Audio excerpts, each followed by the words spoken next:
Hello, I'm Dr. Sunny Fridge. Welcome to another edition of Rise and Shine with Dr. Sunny. Season 2 is dedicated to helping you unleash your inner speaking superpowers. Each week, you get tips, tools, and techniques to help you become a better communicator. On this edition of Rise and Shine, how to turn a setback into a comeback. If you're watching on YouTube or Facebook, share in the comments below where you're watching from. And if you're listening by podcast, please subscribe so you never miss a show. I believe we all have a purpose and the potential to live our best life. My guest is on a mission to inspire you to live better and achieve more. Dr. Willie Jolley has been called the most powerful speaker, singer, and author combination in the world today.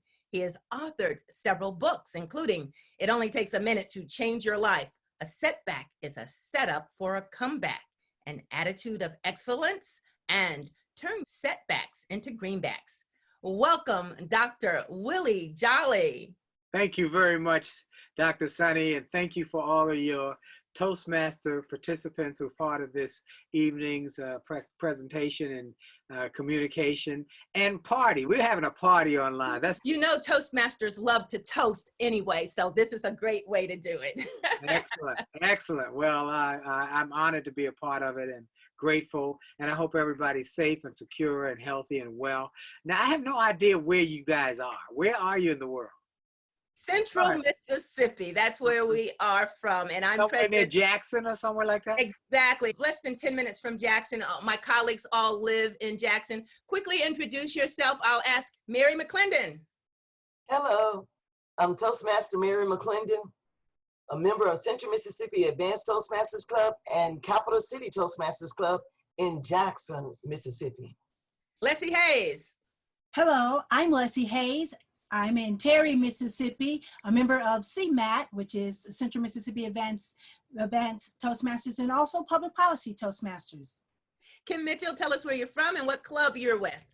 Yes, I'm in Webb City, Missouri, and I'm with the Competitive Communicators Online Toastmasters Club. Wonderful. Chris Mitchell.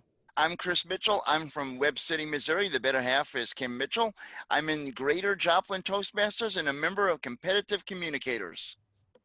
Excellent. And Evelyn Ball, last but not least. I'm a member of Central Mississippi Advanced Toastmasters and Capital City. I'm here from Jackson, Mississippi. Nice. Thank you so much. And I have to mention, I'm also a member of Competitive Communicators Online Club. And so again, it is a pleasure to have you. And if I say, tell us about yourself, it would take all our time. But instead, I would love you to kick off this interview with the God's Minute signature opening you do with all your shows and talks, and then please share the inspiration behind it. Well, thank you very much, and I will just go right into it. Every interview, every program I do, my XM show, everything I do, I start with, I have only just a minute, only 60 seconds in it. Forced upon me, can't refuse it, didn't seek it, didn't choose it. But it's up to me to use it. I must suffer if I lose it, give account if I abuse it. Just a tiny little minute, but our eternities are wrapped up in it. And that is a minute message that was created by Dr. Benjamin Mays, who was Martin Luther King Jr.'s mentor. And he became a mentor of mine when I started speaking about 30 years ago, even though I never personally met him. I met him through his audios and his videos and his books. And that message of 1 minute became something I became known for. I adapted it as part of my ongoing messaging with my daily 1 minute motivational messages. Many of you can hear that now on Get Up Morning with Erica Campbell every morning at 8:20 Eastern, 7:20 Central. But it also spurred on a book that was called It Only Takes a Minute to Change Your Life. This was my first book, and it was built on that 1 minute message.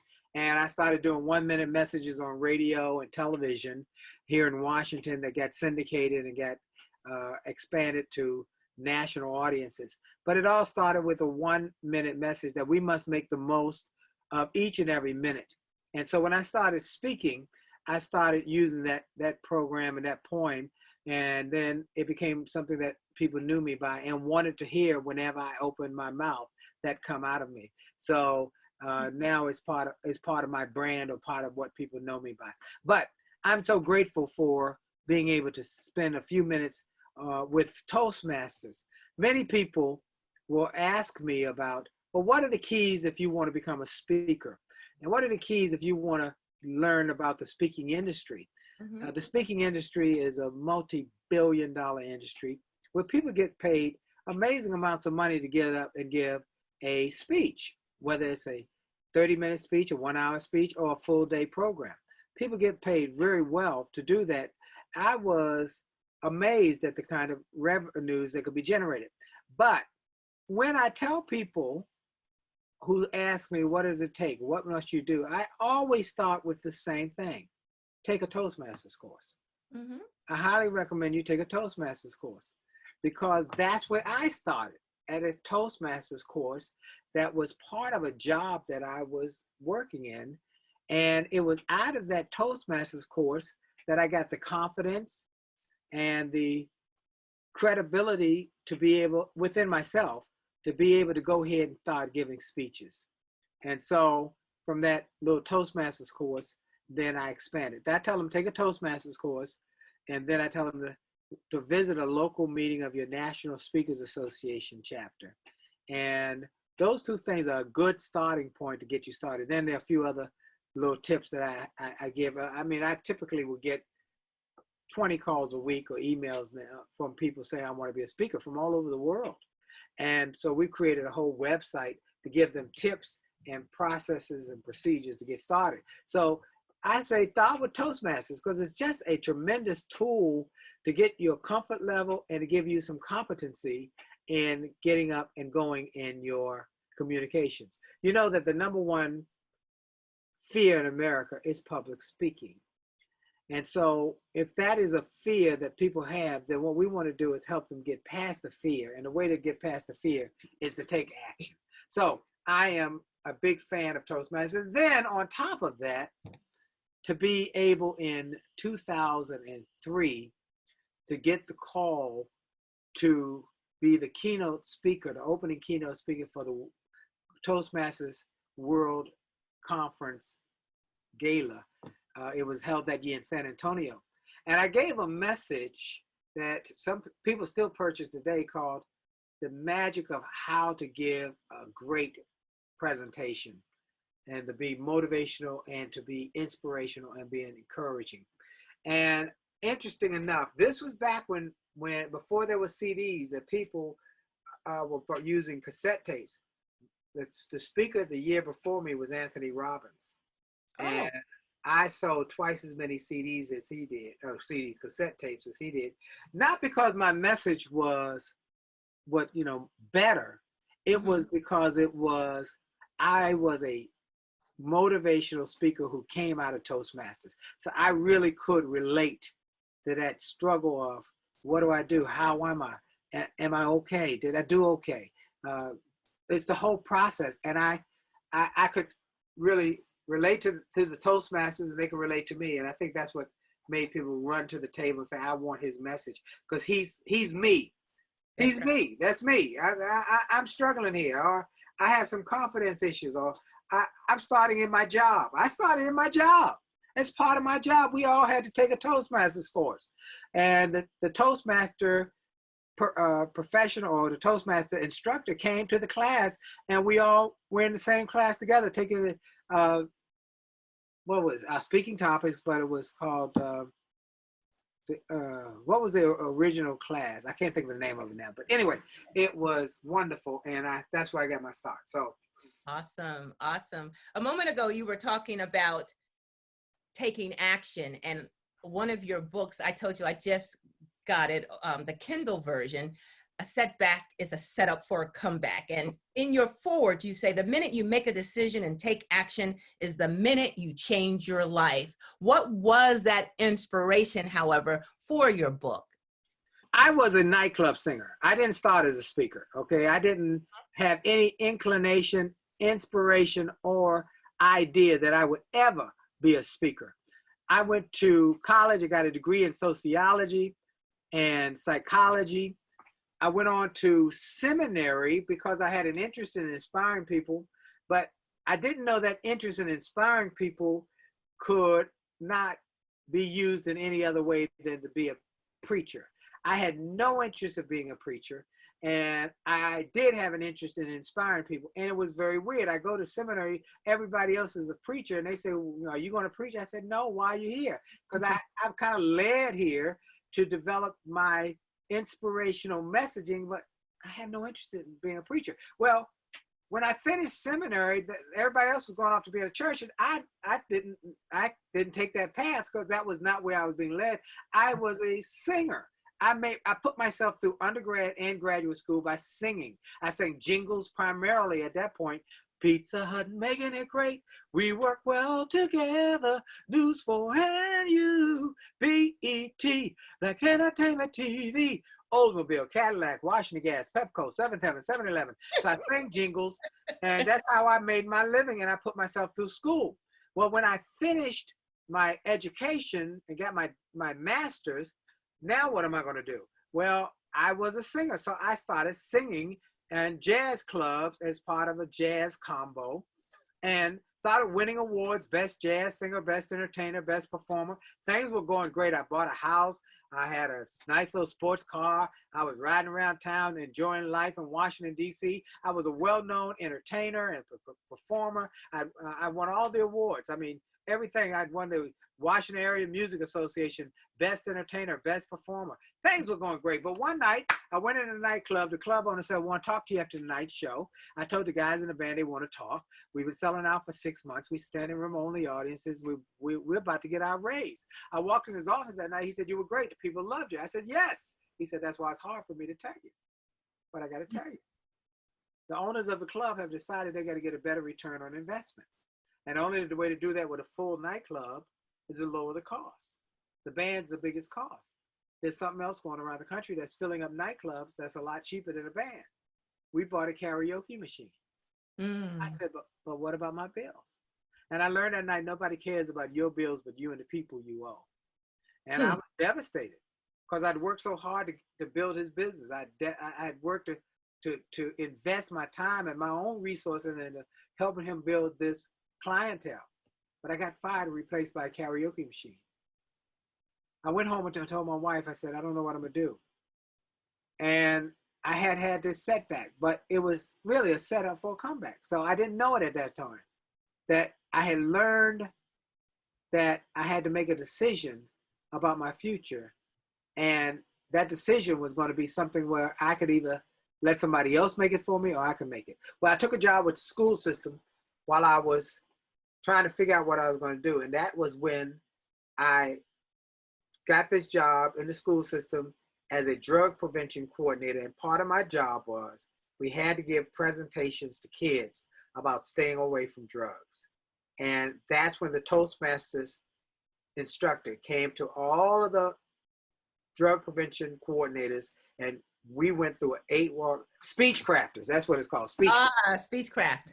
And we went through the Speechcraft course. And at the end of the course, he said, you're very good at this. And probably that was because I was an entertainer. I was used to being in front of people. I had no fear of audiences or crowds. I just get up and do what I did. And he said, you're very good at connecting with audiences. You're very good. And so I just had to get something to say. So I started speaking to kids, and that was part of my job. I did that job for 1 year, literally 1 year. I joined the school system June the 1st, 1990. And on May the 31st, 1991, I quit and became a full-time speaker. And in 1999, I got a call from Toastmasters International saying, you just been named one of the top 5 speakers in the world. Wow. Former winners include Colin Powell, Norman Schwarzkopf, Nelson Mandela, Margaret Thatcher, Christopher Reeve. I said, what? They said, you've been named one of the top 5 in the world. I couldn't believe it. And that was 1999, 9 years after starting my speaking business. In 2005, I was inducted into the Speaker Hall of Fame. In 2013, I was named a legend of the speaking industry. And all of that happened because I had a setback. Wow. A setback is a setup for a comeback. And so now I go all around the world speaking to companies. Most people know me for my work with Ford Motor Company. And when they called, one of their people had read my book.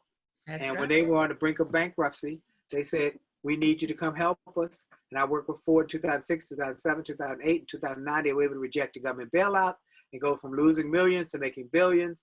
And the Detroit Free Press wrote an article about this guy who helped Ford's comeback and said his name was Willie Jolley. And then Success Magazine wrote a piece called The Comeback King. And then Dr. Sunny has a book called An Attitude of Excellence that she showed just now that talks about that Ford success. And all of that happened because I had a setback. And I worked on my communication skills. I was talking to a gentleman yesterday, and I told him that if you look at history, those who are able to communicate effectively are able to expand their options in their careers, in their income, and in their possibilities, as well as influencing people by being able to communicate effectively.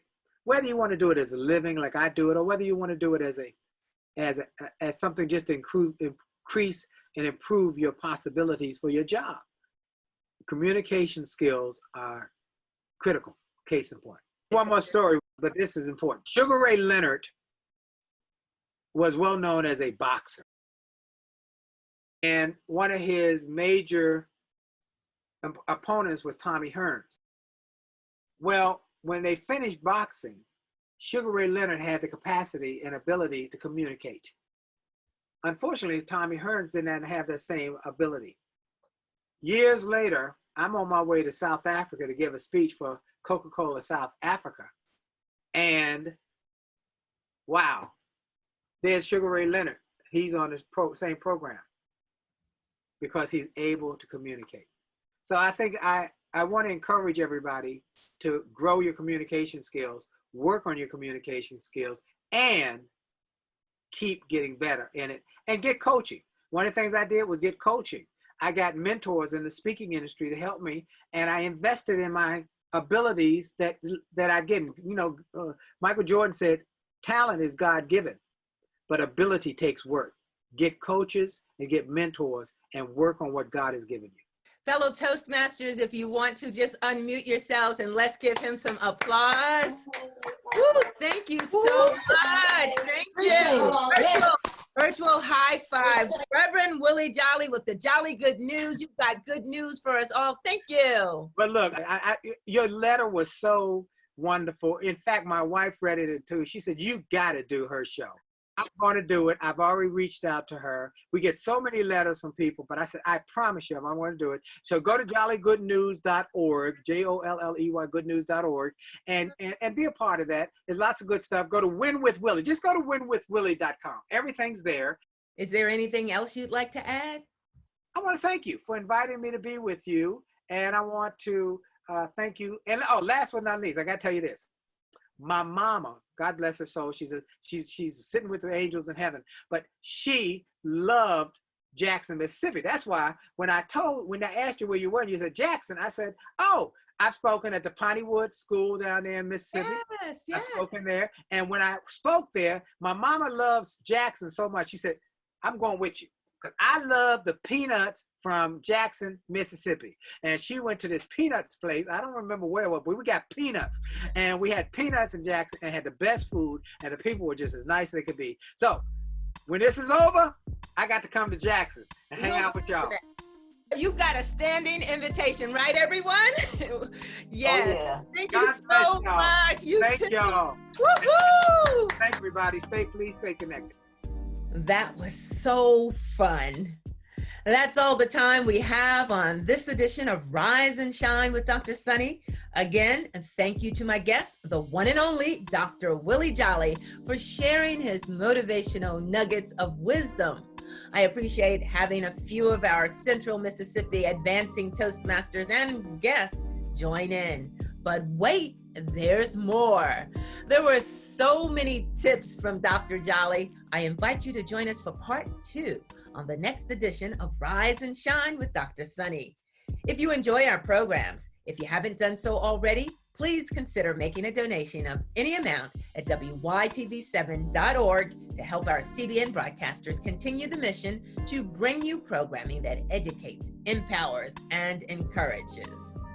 If you're not on social media, you can find all my shows and podcasts online at wytv7.org/rise-shine. Please like my Facebook page at facebook.com/I Rise and Shine. You'll find tips there to help you unleash your inner speaking superpowers, some you may not even know you have. I look forward to helping you shine, rise above your speaking anxiety, rise above your fear, rise to the challenge and opportunity to shine as a better communicator. And as we continue to go through this unprecedented time of uncertainty and social distancing, take it from Dr. Jolley and me. Know that your setback can be a setup for a comeback. God bless you. I'm Dr. Sunny. Remember, it's your time to rise and shine.